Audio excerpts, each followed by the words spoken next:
Ladies and gentlemen, welcome back to the Shirtless Plantain Show. It is the two actual legit English citizens on the podcast today, Coach and I. And what a great time to have two English people on. You want to play the national anthem, Coach, before we get started?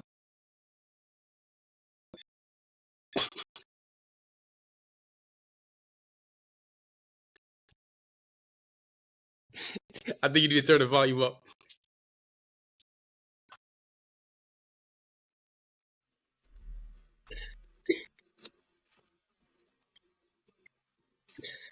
Are you proud of yourself?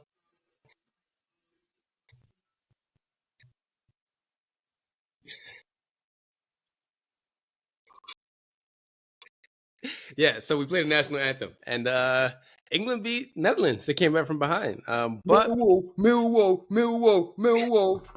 before we get into it, Coach, how you feeling today? I'll be honest with you. Weed is fucking shit, mate. Like, let's be honest. Weed is shit, right? What else did the Dutch offer us? A bit of clogs? Clogs are a bit shit as well. I prefer Crocs personally. Vincent van Gogh. Vince van Gogh, he's a bit... What's he, a one-eared merchant? Yeah. Not feeling it. Banksy's better than him. Yeah, not feeling it, to be honest. What else did I do? Tulips? Tulips, not feeling it. I personally prefer dandelions, but, you know, is what it is. Yeah. Fucking hell, what else? Not much really going on there. But you see me, I love a good fry up. No bacon. I know black pudding as well. I also love a bit of fish and chips. I also love a good old holiday to Ibiza. I'm not of the persuasion of taking Class A drugs, but you know my mates, you know they love a bit of Charlie as well. You know, it's just really good to be English, is what the point I'm making. Really, really and truly, like I love really, you know. I just love being English. I really do. You know, God save the king and all that. Not really, but you know. Yeah, man. Listen, England versus Netherlands, Coach. Where do you want to start? I'll toss this over to you. Where do you want to start? I suppose lineups, because there was.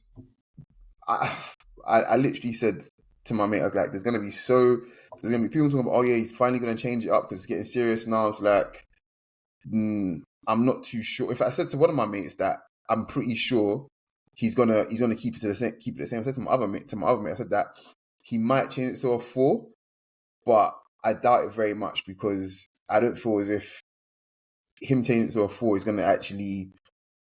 It's gonna basically invite the same problems that they had before, regardless of them changing personnel with Kobe and what's his name and Trippier, you know, playing actually as, you know, a bit higher up and whatever else. So there was that. In regards to Holland, you know, like obviously with the injuries to what's his name, to Depay during the game kind of thing, I thought as if that also kind of altered how they want to play. But I feel like they actually gave it a good go, to be honest. Yeah.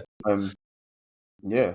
I mean, Xavi Simons' goal was incredible. Leaning back like that and to finish like that is stupid. Off balance, all of that, yeah. It was a really, really good goal. I was very impressed with the kid. That was a very, very good finish. Yeah, but you know, on that goal though, on Rice, he was off balance obviously, and Simmons has taken advantage of that. But that kind of goal, right?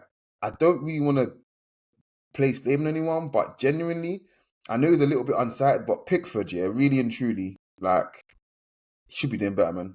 I just feel like he should be doing better. If you get a fingertip to it, I know he was hit very hard, and he probably hit the lace as much as he hit the valve of the ball, which made it travel even more, kind of thing. But I still feel as if top keepers get to that, you know. And Jordan Pickford isn't one of the top keepers in the world. I'm sorry, he just isn't. Listen, that's why I use the meme. But England after that bounced back and started like a house on fire, man. They were crazy in that first half after the goal. They got that penalty, which by the letter of law, it is a penalty. I thought it was a bit soft, but I do understand why it was given, right? I do understand, but not a big fan of it. But it is what it is, right? Bart did a good job getting to it, but Kane just put too much panache on that and tucked it away. First half. Do you want to know why though? Because they talk about, oh yeah, if it's given anywhere on the pitch, everywhere else it's given anywhere else on the pitch. But that's why you use common sense and have nuance. Like, you don't give a 95% chance of scoring away if you're not certain that this is an actual offense, kind of thing. Like, there's such a split second. Dumfries has left as put his foot out to try and get the ball, and Kane has kicked him as much as he put his foot there as well. You see what I'm saying? So it's almost like, how I don't understand that personally, and they should definitely feel hard done by. And goals change games. I know England really gave it to them after they equalised, but England might not have got that momentum if they didn't have the goal. You see what I'm saying? For sure. So I genuinely feel like that was harsh. Like, genuinely. Yeah. But Sir Kobe Mainu, Saka did his thing. I did feel like throughout the whole entire game, they didn't find Saka. We talked about this, the like off the ball, they tried to use Saka's off the ball more, but on the ball, Saka's one of the best in the world. I don't know why they didn't use Bukayo more, but that's just they just you know what it is, yeah? At this point, yeah, England have got to a final, and I genuinely feel like they've got to a final playing, and I'm being generous here, playing at around 40% potential of what these players should be capable of, because you're platforming the wrong ones. Like, let's be honest here. Regardless of game state, Saka can deliver. Whether we're winning, losing, drawing, whatever, Saka's going to deliver. There's certain players in that team that look better when the game is open because the other team's coming onto you because there's more space now. sure. You know, like Foden, like Bellingham, like Kane, kind of thing. And it's almost like, yeah, these players will look even better coming off the bench. Let's say England were actually, you know, able to put teams away, you know, within the first 45 to 60, 70 minutes, right? Then when the likes of Foden and whoever else comes on the pitch, they're going to look really good, because guess what? The game state suits your game style a lot more. Like, I don't really feel as if Foden for England is is not even a fan, should I say, is a big contributor when games are tight. He never has been. You know what I'm saying? He never has been. Yeah. And whereas when the games are tight or like England lose, stuff like that, certain players always step up, whether it's with a goal, whether it's just with a really good performance. Saka's like the number one for doing that for England. And it boggles my mind that why wouldn't you want that player to have more of the ball in dangerous areas, should I say, in their best position? Because this player can actually change shit for you to make it easier for I'm going to call them fair weather footballers, because that's what they seem to be. Yeah. They like it when it's under certain conditions. And international football, you're not always going to get what you want in international football. You know, Dean made a good point about accommodation, kind of thing, and you have to accommodate for Foden, you have to accommodate for Bellingham, you have to accommodate for Kane. You just do. I don't feel as if they're on the level of Mbappe where you like they're so good where, you know, you just have to accept the look. It's Mbappe. We'll make shit work as long as we can get the ball to him, kind of thing. None of those players are on that level. They're just not. So that's where I'm at with it, kind of thing. But yeah, man, like, I was impressed with those little 10 minutes that Foden had. But again, there were spaces there. You know, they had to reshuffle the pack in midfield and shit and everything else like that. So that's where I feel like he took advantage of it. But then the moment Koeman in the second half shut shit down, Foden came off with 30 minutes to go. So yeah, I think that what was I gonna say? Kobe Mainu was impressive. Oh, I yeah. know we see a lot of these stats that Kobe's a progressive passer. Take all your pie charts, take all your bar graph, whatever you want to use to analyze football, use your eyes. That is a very, very special kid. At 19 years old, he just started playing senior football for real in November of last year, right? So for him now, at 19 years old, to look like the way he does on the pitch, that's an impressive player, nonetheless. Like, we talk about the Lamine Yamals of the world, the Pedris, the Gavis, and all these people, right? Sorry, bro. Get some water. He needs some water. Ooh, I was very upset. Excuse me. We talk about these guys, right? Yeah. Kobe's definitely on that level. Yeah. That sort of talent, right? Yeah. Well, like, whoa, I'm losing my voice. He's really upset, guys. Yeah. But no, Kobe's on that sort of talent, right? Where, like, look at this kid. And he hasn't even played a year of senior football at all. So I was very, very impressed with Kobe. What the hell is happening to my voice today? I got you, don't worry. Manu, I think, was probably the best player on the pitch in the first half, I think. I don't think that's an exaggeration. I know everyone talk about Foden having his, Foden's best attribute. Funny enough, I know he's half turn. He's him taking it on the half turn and being very, very dangerous on the half turn kind of thing. That's arguably his biggest attribute. But I actually think his ball striking is his best attribute. And people say he's the best in the world in the half turn. He isn't. It's a Nigerian playing for Germany. That's who the best in the world is in those areas. I don't think it's even a competition. Yeah. It should be consensus by now that Jamal Musiala is the best in the world in that half space on the half turn. There's no debate.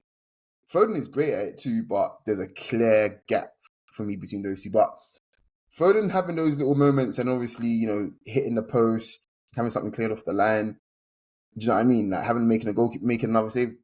That was a summation of his first half, guys. Like, I get it. He's an attacking player, but it's not like he actually played well consistently throughout the first half like Mainu did, or even, dare I say, what's his name?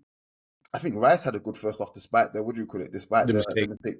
Like, there was England dominated Netherlands because they kept on getting central access. You're not going to get central access if your central midfielders aren't consistently on the ball making shit happen. That it's basic football. So regardless of what agendas people want to spin and shit like that, England were killing them through the centre of the pitch.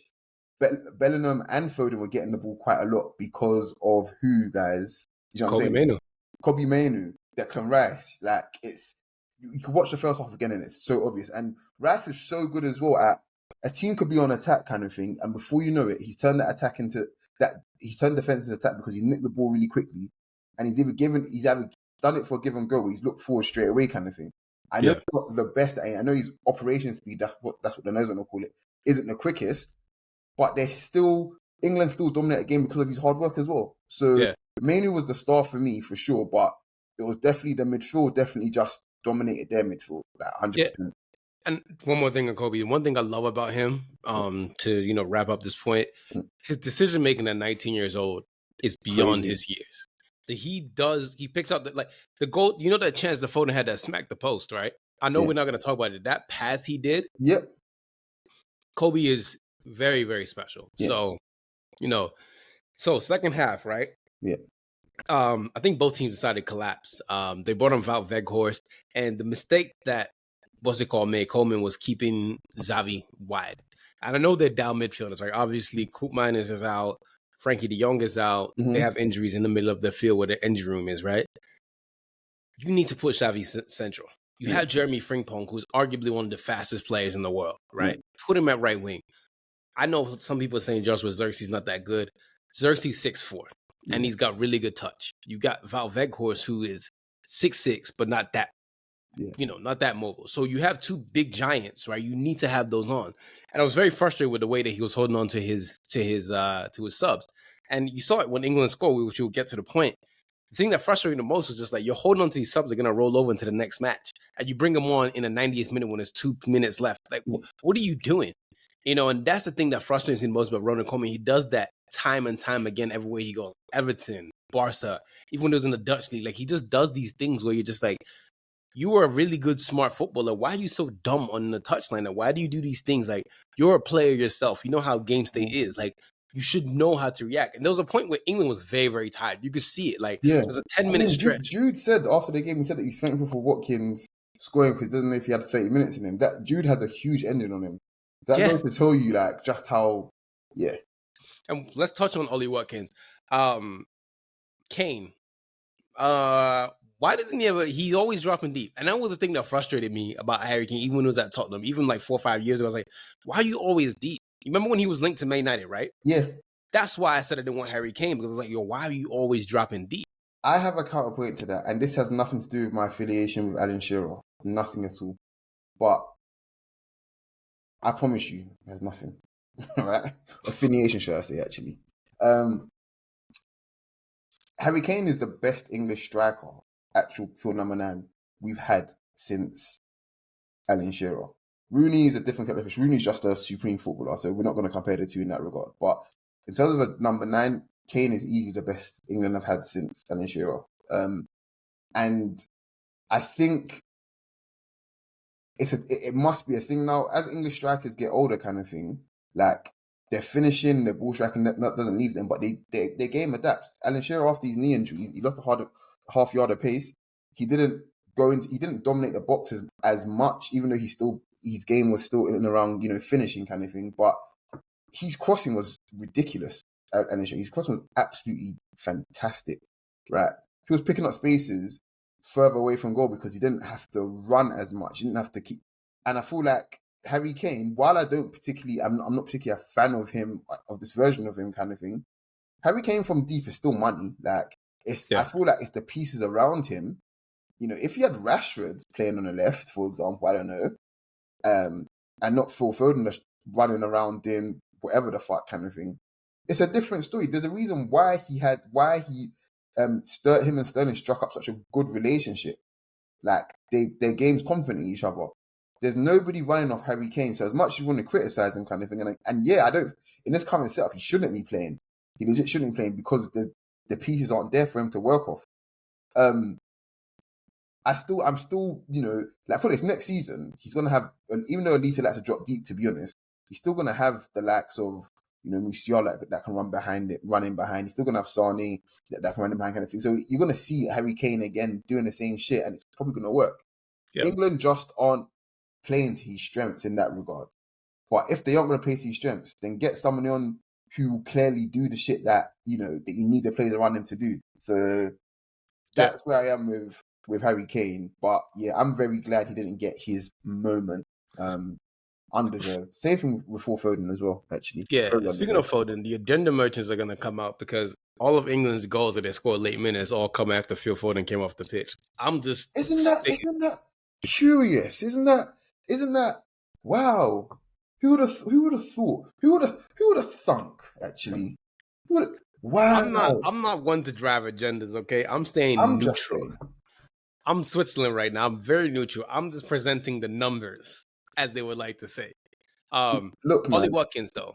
Yeah, okay, first things first, right? About 30 seconds before we had the announcements coming, I was like, yeah, he needs to actually come on. The way Netherlands are defending, I don't feel as if Tony suits the game because he wouldn't stretch them. They're going to love, like, what's his name? De Vrij, and Van Dijk are going to prefer to defend against Tony than they are against Watkins. Watkins will run the channels all day long. He will stretch the defense all day long, kind of thing. And the run he made for the goal is the kind of shit the Vrij does not want to do. He doesn't want to defend like that at all. He'd rather you post up against him rather than the shit that Watkins just did because he fucked him up, basically. Like, he had him off balance. Like, by the time he's taking his first touch, the Vrij is off balance, so he can turn easily and just hit the ball as hard as he can. And I love Ollie Watkins. I think he's a fantastic player. Like, he scored a lot of goals last season, but he's just a fantastic player. And Arsenal fan. He's an Arsenal fan. I remember, like, when he was at Brentford, actually. Well, yeah, he was at Brentford. He was talking about... In the championship, he was saying his goal is to play for Arsenal. Yeah, I remember that. So, like, look, Ollie Watkins is a testament to players that have a ton of talent that just haven't been given the chance at a reasonably sized club yet. And the moment he got that chance at Villa, look, he's been one of the best strikers in England for the last 3 years. Like, flying. Absolutely no question. Like, for the last 3 years, he's been one of the best strikers in England. No bloody doubt. And go on. I was gonna say one of the things, and you can finish your point. I remember my point. Go ahead. No, I was gonna say that there's Harry Kane has to start the final, obviously, but I'm a maniac. I see no reason why for him not to start Watkins as well in the final, because I'm looking at their centre backs, looking at Spain's centre backs, and I back him to give them a very, very bad day. Like, who the fuck is Lenormand or whoever the fuck? And Laporte is playing in Saudi now. Like, I'm sorry. Like, I absolutely back Watkins to give those boys a bad day, but it might be a good shout to have Kane, if you like, soften them up, and then Watkins actually just finish them off. Yeah, I don't know, but again, the game might be outside, but I don't know. But yeah, I'm a big fan of Watkins, man. I will say this, man. Like, Gareth Southgate, in all fairness to him, man, I know we're harsh on him. I know we're not the biggest fans of the way he picks his teams and all that. We have been watching England since we were kids, right? And for those who are listening, I'm talking about, like, I've seen probably every iteration of England I can remember since '94. till now. So that's nearly 30 years of watching English football. And I'll say this much. In my lifetime as an English manager, the only English manager to have the best vibes like this is probably Venables from Yeah, '96. probably Venom. And I'll tell you this much. As much as I don't like Gareth Southgate, right? As much as I think that this guy like needs to be upgraded, he has brought something to England. That the same thing was on my Deschamps yesterday. Stability and balance. And these English boys generally love each other. Like they generally want to fight for each other because we know this, right? You're Arsenal fan, I'm a United fan. Rio Ferdinand, I'll give you an example. Rio Ferdinand and Frank Lampard went to the same West Ham academy. These guys did not speak to each other until after they retired. These English guys kept this beef was so deep that they just didn't give a fuck about it. These are the people that you grew up with. England now, you got like Shaw who's trying to get fit to go hang out with Saka. If Saka wasn't there, Shaw would not be here. He's trying to go see his bestie, you know? Kobe Mainoo and Cole Palmer are just having fun. Two boys from Stockport. Look at Ivan Toney and Declan Rice, bro. Like there's so much the actual camaraderie in this England team. It's nice to see. And maybe because I'm broken, it's nice to see, but I don't like it because it's not what I'm used to. You see what I'm saying? Like, you're broken. It's almost like, you know, you're that scarred child that doesn't know what love looks like because you've been put in shit for most of your life, kind of thing. So it's like this feels bad. Like love actually feels bad, and the bad shit actually feels more familiar, more home for you. So it is what it is. But you're absolutely right, and I think another point that we have to be honest with is that he's raised the standards. Look at like legit. Look at England's last 4 tournaments. This is the best England have ever been in my lifetime, bro. Listen, I don't like this guy, but England has been to back-to-back Euro finals. They've been to World Cup semifinals. Fam, this is a madness. Like I've never seen England do this. Lost the quarterfinal to a France team who were a penalty away from winning another World Cup, back-to-back World Cups, basically. So there's the standards have been raised very, very high. I just feel as if better decisions could have been made, and England walk away with one of these trophies, kind of thing. For sure. That's where the frustration is, because the talent has carried. Let's be honest, the talent has carried Southgate. Let's make no mistake about it. The talent has carried him, but it's happened under his stewardship, so we have to give him credit one way or the other. Yeah. But the simple fact is, I genuinely feel like I don't even use the word brave, but a coach with a different methodology probably walks away with one of these trophies. A better coach, I personally think, beats that Italy side. England were 1-0 up at home at Wembley in a final. Italy, I know they had variety, and I know they had that, you know, that legendary 3-man defense. But I just personally think a better coach. They turned it up, bro. Yeah, they turned it up. They make more of it, and that's why I genuinely feel like that's probably going to be the biggest regret he's going to have, because the trophy was there, bro.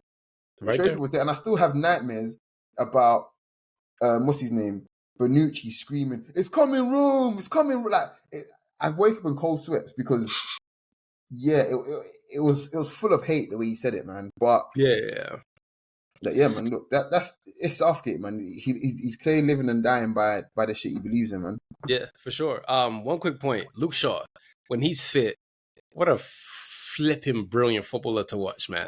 Luke Shaw is elegance personified when he's on his day. Like I watched one of those cross days and I was like, man, you really are my left back. I love you so much. Yep. Luke is so fun to watch. But seriously, man, all jokes aside, I know we're harsh on Southgate.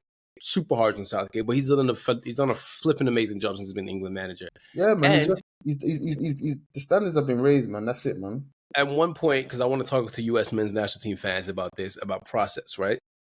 We've been England fans for a very, very long time. We've watched the England national team for a very long time. You and I both. So after this caveat, that I'm not an England fan. I'm just an England fan.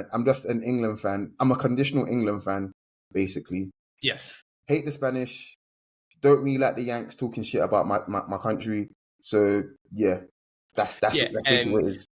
If England does win on Sunday, my accent's coming back out and I'm walking around my passport, and there's nothing you can do about that. So kiss my ass. Back to my point, right? Let's talk about processes. England has been very, very talented, and I'm bringing up. I hate to name drop. I'm gonna do it anyway. I'm not talking to Nigeria Coker, right? About a few years ago about because Nigel was part of that young England squad. Remember when England was like really, really black, when they had Nigel and they had Anton Ferdinand and that era of black England players, Nita Manua and all those guys, like that 2007.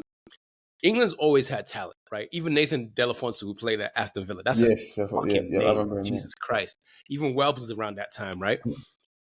England had talent, but it didn't really refine that talent. And it wasn't until about 2012 when they got St. George's when they realized, hold up, we have to redo a lot of different things the way we're developing our talent, right?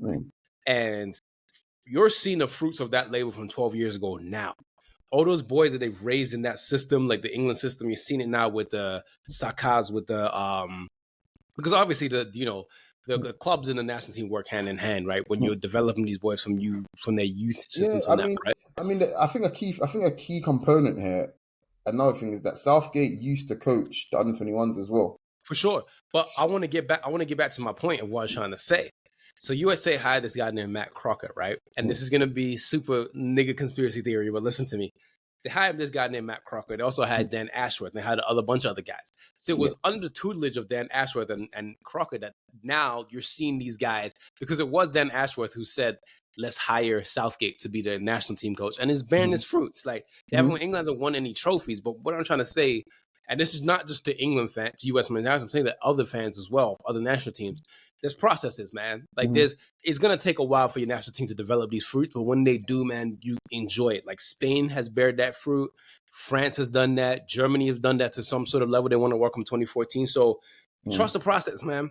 Like England has really trust that process and is coming through. Like I genuinely feel my heart of hearts, outside of France, nobody has more talent than England. And I'm talking about men and women. I genuinely feel like England are some of the most talented players you've seen. And Arsenal has a kid, that 14-year-old kid that you guys have. I've seen them play. Stupidly talented kid. Not even him, the white kid, the center midfielder that I'm talking about. Oh, the center. No, there's another striker actually. That's about 14.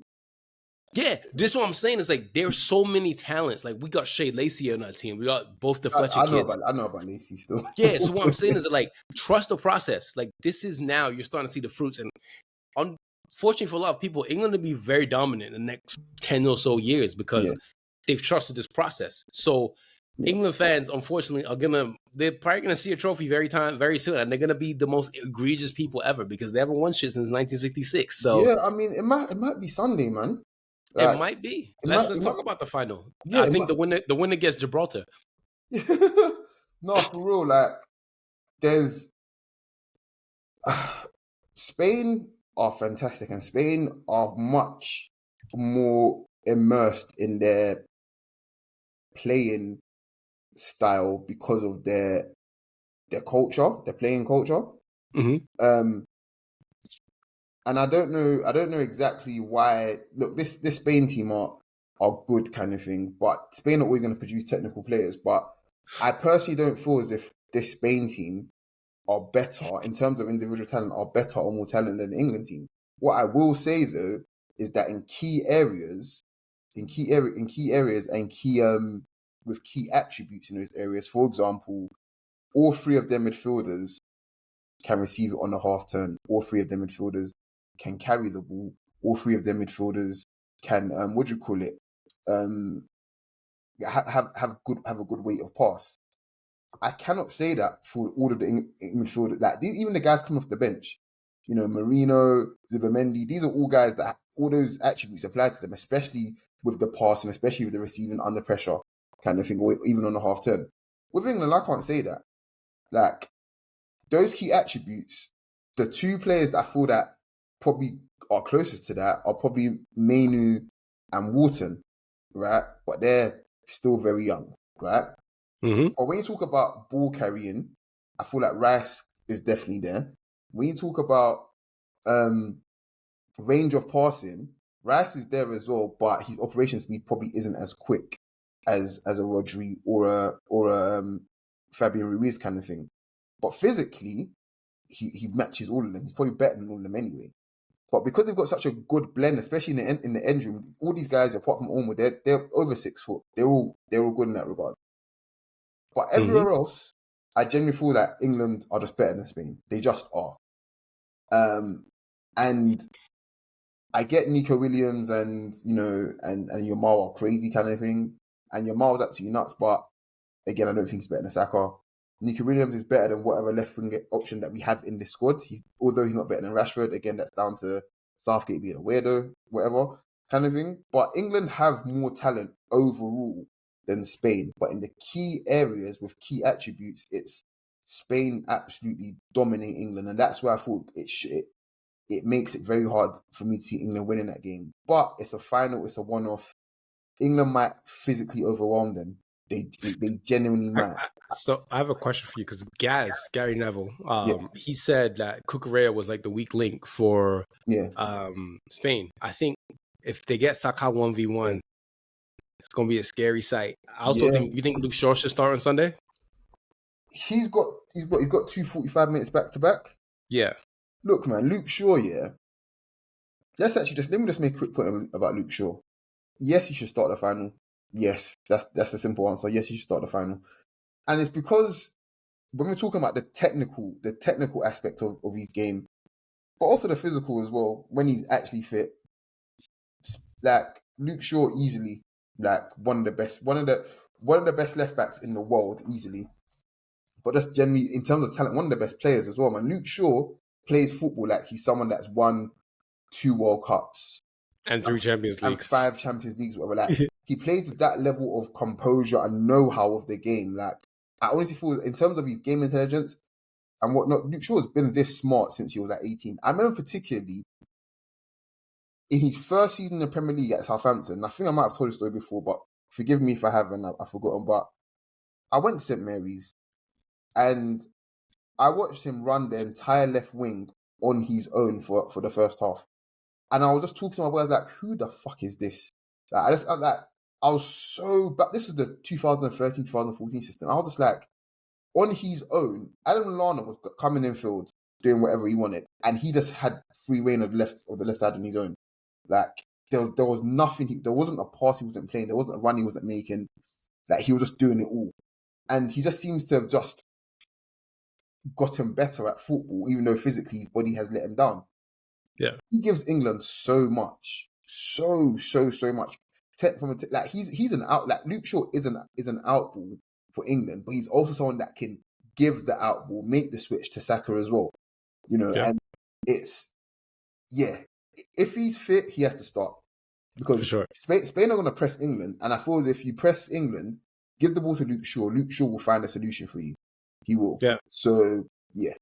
One last thing, Kobe Mainoo does not lose against Rodri in finals. Yeah, 100% record.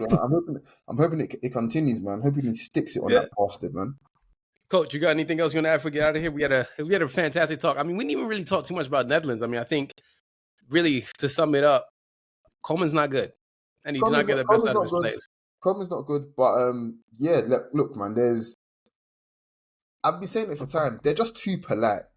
Even Simmons' celebration, like he looks happy, but it was still too polite. You know what I mean? I needed him to really, run into Pickford's face and like give him a double middle finger like Stone Cold Steve Austin and shit.